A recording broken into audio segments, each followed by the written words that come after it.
1-1.5 বছর ধরে। হ্যাঁ, মানে যখন ক্লাস 3-তে থাকতো, 3 থেকে পড়ে উঠছে, পর থেকে ও মানে ওর কথা মানে শুনতো না, স্কুল যেতে চাইতো না, যে দিয়ে এলেও মানে থাকতো না, এসে পড়তো আর খালি কান্না করতো সবসময়।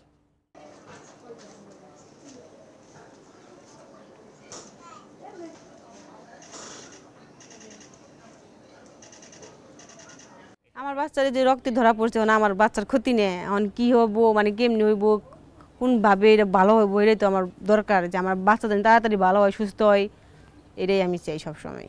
যে ওই শিশার জন্য আমার বাচ্চার এখন ক্ষতি হয়েছে, সবার বাচ্চায় ভালো, আমার বাচ্চার এরকম ক্ষতি হইলো। আমার বাচ্চা গেছে বুঝেই মানে আমার বাচ্চার এরকম, আমার বাচ্চা যদি না গেত তো আমার বাচ্চার এরকম সমস্যা হইতো না।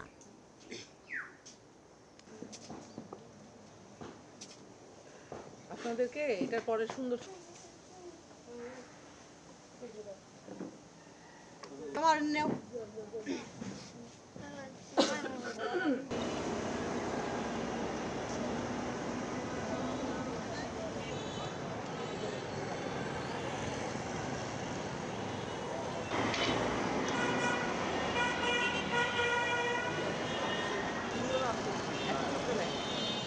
So Bangladesh is the fourth most lead impacted country, where about 36 million children, which is about 60% of the children of our country, is poisoned by lead.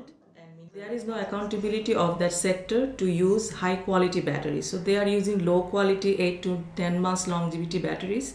They are recycling it frequently and causing more pollution, lead pollution, because all like 80% of these factories are running informally.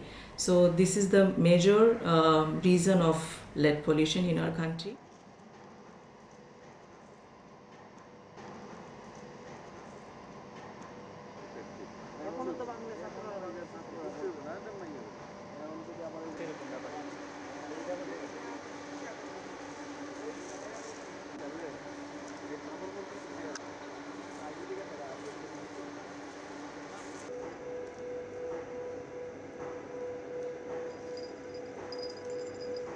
Battery ফ্যাক্টরির প্রভাবে আমাদের যেই ফসলি জমিগুলো আছে, এই ফসলি জমিগুলা পুরো একদম শক্ত হয়ে গেছে, আর মাটিগুলো একদম ঝুরঝুরে কালো হয়ে গেছে।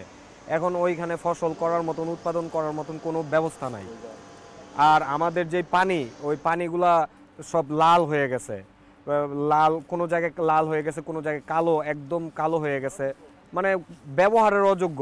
আর আমাদের এলাকায় আগে যে ফসল হইতো, যেমন ফল, কাঁঠাল, নারকেল, তারপরে অন্যান্য যেই ফসলগুলো হইতো, ওইগুলো এখন বলতে গেলে হয়ই না।